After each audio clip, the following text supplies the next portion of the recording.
Okay, we've got the energy coming into the atmosphere now. And we've talked about the atmosphere in general. So we're going to start hitting up something of the particular variables. What I mean by variable, again, is something that changes with time, location. And when you're outside, one of the things you want to know about is temperature. At least I kind of like to know how to dress or what it's going to feel like outside. Uh, So let's learn a little bit about how temperature changes. So, what are some of the causes that can make this happen? Well, we got to understand what temperature is. Temperature is proportional to the kinetic energy of atoms or molecules. What's that mean? Well, atoms and molecules are always moving. They're vibrating or moving around a little bit, moving in different directions. So, the faster they move, the higher the temperature is. The slower they move, the lower the temperature. So, since kinetic energy can never be a zero, below zero, if there is no motion in these molecules, that is called absolute zero. And on Kelvin scale, that is an absolute zero. Kelvin scale is directly related to kinetic energy. Celsius can be derived from Kelvin, and Fahrenheit can be corresponding to Celsius, all by different simple equations. So temperatures are what is proportional to the kinetic energy of the molecule. So the hotter it is, the faster those molecules are moving, the slower they're moving, the colder it is. So heat is how energy is transported. How does it shift some of that kinetic energy from one location to another? That's heat. So one way of doing that is temperature gradient. We know across the US or the world, there are huge temperature gradients. It's hot at the equator, cold at the poles. So heat always is going to flow toward lower temperature because you want to think of there's more heat available in a hot temperature than there is in a lower temperature. So you're going to flow from that high temperature to the low temperature. So the world, the earth as a whole, is always trying to get rid of that cold air at the poles by moving some of the hot air up from the equator. There are different ways this is done. We know by radiation. We just learned some things about that, about the sun's processes of how that gets energy and heat to us. Conduction, convection, and latent heat are other possibilities. So let's just think about radiation again. All it is transfer of electromagnetic energy from one object to another. Microwaves, great example. Conduction. What that basically is, if you put your hand down on a hot surface, you immediately remove your hand because it started to burn. That's conduction. That heat from that hot surface was being transferred into your hand. That's what conduction is. Some metals conduct much better than others. And liquids and fluids do not conduct that well. Matter of fact, air stinks. It doesn't conduct hardly at all. That's why it's used in all kinds of insulation processes in your house, for example, or other areas. Air is a non-conductor almost completely. If it doesn't move, the air is not conducting heat. Convection can only happen in the liquid or gas. Doesn't apply to a solid.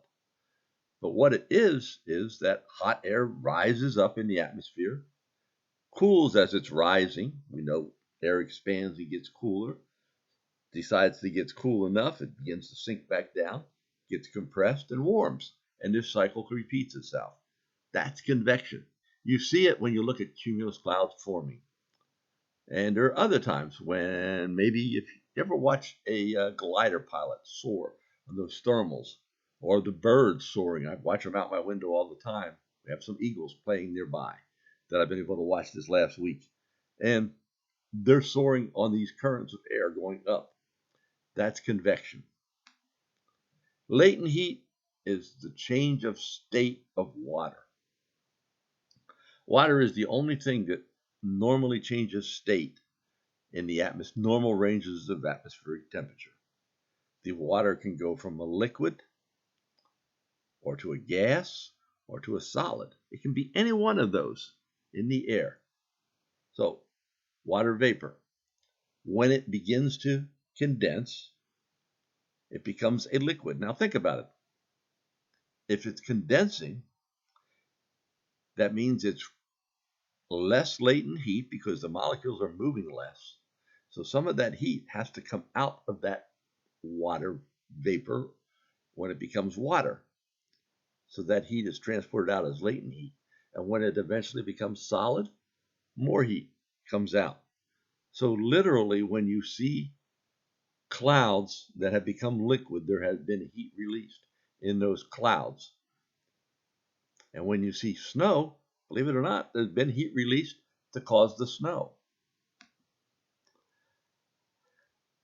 And because of that, we can look actually at climates as well. Maritime climates, because we're close to the ocean, and the ocean doesn't change a whole lot, really, in temperature-wise, has a fairly uniform climate. Get away from water, where there's less water in the atmosphere, like St. Louis, and you get a much bigger climate curve. Here we just look at all the transport of heat that occurs due to various sources, and you can see this is pretty complex. If you're modeling this, think about it. And that is what happens with atmospheric numerical models. We have to be able to model that accurately. There's heat transfer through conduction and convection, which is called sensible heating. And here you can see the absorbed solar radiation is greater at the equator. Matter of fact, there's a surplus of heat there. And then there's a deficit further north. So we're always trying to move air masses and all to make up that deficit of heat. Ocean currents do it as well. We talked about air masses. We talked about them at the beginning of the course and what they were. They're a large volume of air covering thousands of square miles that are relatively uniform in temperature and humidity. Why are they uniform? Because they develop under high pressures. These high pressures do not move air a lot. They're relatively calm winds. So the air takes up whatever surface it's on. So think about it. If you have an air mass that's forming in the tropics over the ocean, what's it going to be? It's going to be a warm and humid air mass. If you're up over Canada, where there's snow and ice and lots of very cold ground, what's it going to be? It's going to be a very cold air mass. Probably dry, too, because there's not a lot of moisture up there. So the imbalances that happen, all this in temperature across the globe, are what causes the weather. Without those imbalances, we wouldn't have weather. We wouldn't have this course. So here's a typical radiation budget for a location. Notice we talked about it in the very first chapter. Why does the air temperature reach its maximum in the afternoon? Well, here it is. The air starts warming as soon as the sun hits, and there's a surplus of total radiation coming in from the sun. It's heating. Right at this point, in the middle of the afternoon, however, the infrared radiation from the Earth balances the radiation coming in. So what you wind up with is maximum air temperature. There are various things that go into your local radiation temperature budget. One of the questions you're going to discuss this week is about how the temperature changes from where you are, just in short distances. Bare soil can make a big difference. Snow, very high albedo, so yes, it keeps the air colder. Ice as well. And then there are heat islands. And you can see here, we looked at this, warmer temperatures over DC. And yes, I can verify that. I worked at the National Weather Service in Sterling, Virginia, and one of the locations that's a climate station is at National Airport. National Airport is surrounded now by buildings. There is a heat island effect there, which influences National Airport. Doesn't have as much impact as Dulles, where we also have it, and other climate locations, but there is definitely one there. So I just wanted to show you a couple little cold air advections. The dashed lines in blue are isotherms. Notice this is an 850 millibar chart, so up in the air. Up over Minnesota, there is a lot of cold advection. Cold advection means if I looked up from where these winds are blowing, I see colder air. So this wind is pulling in that colder air. It's moving the air from up here down to North Dakota or South Dakota. So there's a strong cold advection going on here. You can actually see the same thing on the surface chart.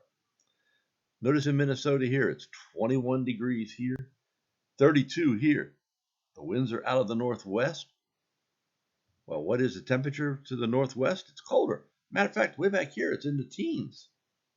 So all this cold air is pulling into Minnesota right now. The other side of it, down here in the warm sector, we have temperatures in the mid-30s or even warmer in the 40s, pulling up into the 20s here. We have warm advection. Remember that. They are a key part of how the atmosphere moves energy around and tries to balance itself. And they're going to be talked about a lot in this course. So hope you got something out of this, and let me know if you have any questions.